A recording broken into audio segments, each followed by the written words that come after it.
Crash issue 17 was the June 1985 issue. This time the cover made reference to the upcoming game Frankie Goes to Hollywood, based on the British band, although that was not reviewed in this issue, only previewed. Let's see what games hit the top 10 this time. In 10th place is Icicle Works, released by Statesoft and written by Richard Parrott. This is a Boulder Dash clone, although with more of a winter theme to it. Crash didn't compare this favourably to Boulder Dash, finding the graphics handling to be slower and jerkier.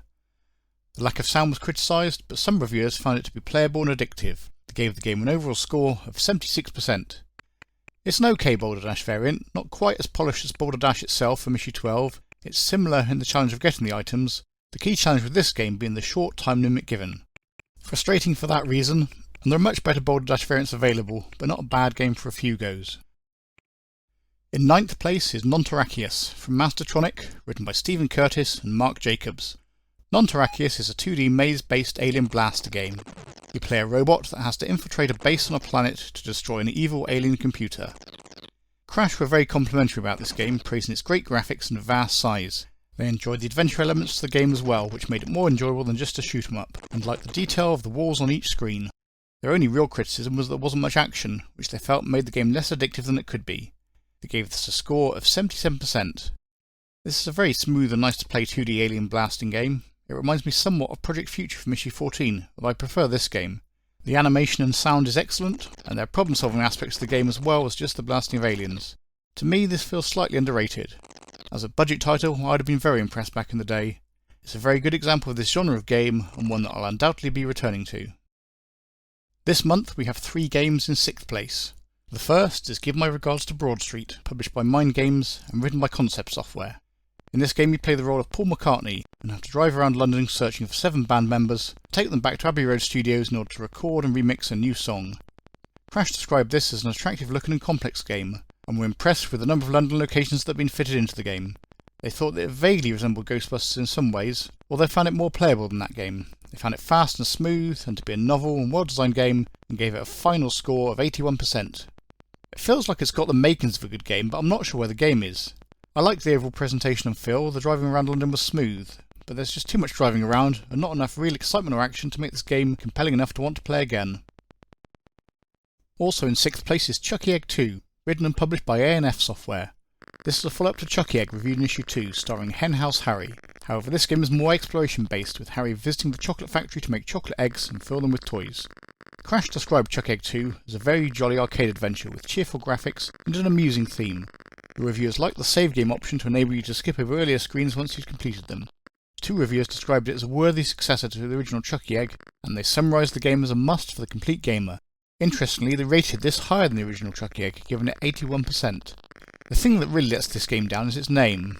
The problem is that being called Chucky Egg 2, it's going to be compared to the original, and whilst it's a reasonably fun platform-style arcade adventure in its own right, it doesn't have anything like the instant appeal or addictiveness of the original game. It just feels generally slow and more ponderous, and even the main menu lacks the charm of the original. If they'd have changed the name and main character, it may have stood in its own right, but it's not good as a sequel. Also in 6th place is Locomotion, another budget game from Mastertronic, written by MJ Child and P. Bates. This is a train-themed puzzle game, with you having to get your train to its destination by moving pieces of track to make a connected line as the train approaches. Crash found this a tidy game with attractive fast-moving graphics and nice detail, but one that was a little on the hard side. They felt that at a price of only £1.99 it would merit a place in any Puzzle Freaks library. They gave this 81%. It's a simple enough idea, but it's one of those games that's surprisingly addictive. The time pressure of getting things done before the train gets there gives it an arcade feel, somewhat like Microprose's train game from issue 1, but with a different mechanic. As a puzzler, it feels similar in the type of challenge to Confusion from issue 16 and Zenji from issue 10. If you like arcade games that require fast thinking, this is certainly one to play. In 5th place is Runeststone. This was published by Games Workshop, although later released by Firebird. It was written by Alan Davis, Simon Freeman and Simon J. In this game you take control of 3 heroes in a quest to crush Corridamir, the Dark One, and hopefully retrieve the long-lost Runestone of Zephyr in the process. Crash noted the obvious comparisons between this and the Lords of Midnight, whilst also noting inspiration from The Hobbit and Twinkington Valley, but felt it to be distinctive from all of these games. They describe its strength as a painstaking attention to detail which makes play smooth and enjoyable. They found the scale, feel and difficulty of the adventure to be pitched just right, and the game to be always fascinating and always fun. They gave this game an overall score of 9 out of 10, although the average marks as a percentage were only 84%. However, they still gave it a crash smash. To say that this is inspired by the Lords of Midnight is understating it quite a bit. It's not a parody, so it comes remarkably close to being a rip-off of that game. This game tries to pair that approach and style with a traditional text adventure. If you try to play this game as if it is a text adventure, it's very confusing, the usual direction commands facing you in a direction, but not moving you. But overall, it's an idea that feels like it has potential, and one that I'd like to play more before drawing conclusions as to how successful it is. In 4th place we have Jonah Barington's Squash, written by Malcolm Evans, the author of Trashman from issue 4, and published by New Generation. As the name suggests, this is a simulation of the game of squash, and one that you can play against the computer or against another player. Crash described this as an elegant and polished program with speedy, clear graphics that simulate the real squash court very well. They liked the effect of the shadow of the bouncing ball. They found it to be a game that was quite hard to get into and one that required a fair bit of skill to be developed, but felt that it would be worth the effort. Although not quite reaching a crash smash, this game received an overall score of 87%. Although based on squash rather than tennis, the gameplay did remind me a fair bit of Match Point from issue 8. It's tricky to start with in positioning your character to hit the ball, let alone play the game strategically, although I'm sure this is an accurate reflection of the real game. The playing area feels smaller than that for Match Point, but nevertheless this is a fine version of squash for the Spectrum, and even includes speech sampled from Jonah Barington himself. Well worth a play if you enjoy sports games. In 3rd place is Tapper from US Gold. This is written by Duncan Sinclair, Paul Holmes, David Thorpe, Ian Morrison, David Anderson and Robin Muir. This is a conversion of the popular arcade machine. In Tapper you take the role of an overworked barman. You have 4 bars to attend to, each with a number of customers wanting drinks. The challenge is to make sure each customer has a drink before they reach the end of the bar, and also making sure that you collect any finished glasses before they smash. Crash didn't find the graphics that impressive, but felt that they did their job. The key things they praised about this game were its playability, and that it had just the right mix of ingredients, pace and skills needed to make it addictive. They gave this a score of 89% and a crash smash. This was the only game from this month's magazine that I'd played before making this video. It's one that I found compellingly addictive back in the day, and still just as much fun now. With the limits of the Spectrum, they did a cracking job in converting this from the original arcade machine, a game that's absolutely worthy of being a crash smash and one I highly recommend. In 2nd place we have Wish's Cauldron, released by Microgen and written by Dale McLaughlin and Shelley McLaughlin. Wish's Cauldron is a text adventure in which you play a human who's been turned into a toad by a witch. You have to collect the ingredients of a potion and turn yourself back. Crash noted that this is the first time that Microgen had released a traditional text adventure. They liked the quality of design of the pictures that brought an arcade clarity to the game. They found the problems to be superbly pitched into that perplexing but engaging area between lucid logicality and mind-frosted ingenuity. Overall, they described it as an excellent and original adventure, giving it a score of 10 out of 10 and an overall percentage rating of 92%. This seems to be a reasonable text adventure. It's quite an original premise, that of being turned into a toad. The graphics are a good representation of your location, and the game's got an okay vocabulary and generally responds well when examining objects. I find the beep after every key press to be annoying. Perhaps not a game for you unless you're a fan of text adventures, but worth trying out if you are. In 1st place is Shadowfire, published by Beyond and written by Denton Designs. Shadowfire is a multi-character sci-fi based adventure strategy game. You take the role of a team of 5 characters and have to infiltrate a starship belonging to General Zoff and rescue Ambassador Crixix. Crash found this game very difficult to describe or categorise, apart from saying that it was brilliant. They thought the graphics to be better than the Commodore 64 version, although the game to be tough to play.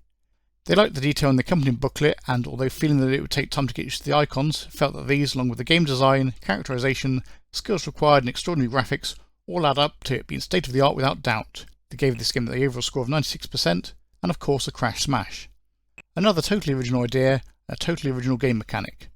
It does take a while to get used to the different icons and their meanings, and until you do this the game seems frustratingly confusing.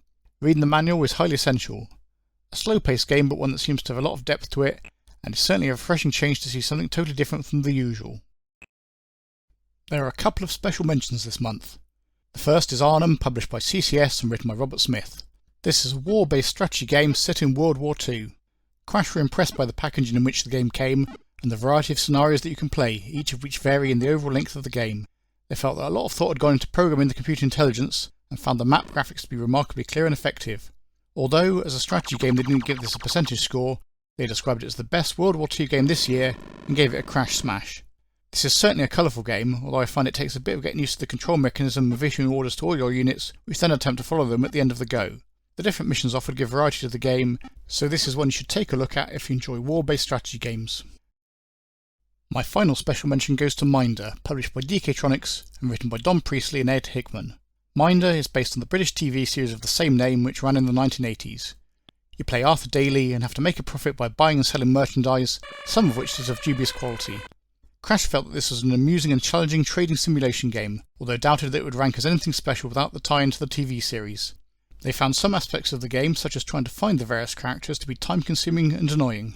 They summarised this as an interesting and absorbing game, and although only given it 60% for graphics, playability and value for money, rated it 75% for addictive qualities, and gave it an overall rating of 75%. An original idea for a game, and certainly not a quick game to play. My only criticism is the text-adventure style conversations with the characters, who don't always seem to understand what you say. However, I get that this moves away from a purely money-driven approach, and makes the game seem more open-ended. It's a game that takes a while to get used to, and it's a shame that the rendition of the TV theme tune is not great, but this is a bit of fun. If you have enjoyed this, please like and subscribe to see more videos about retro games from NorLogic Retro.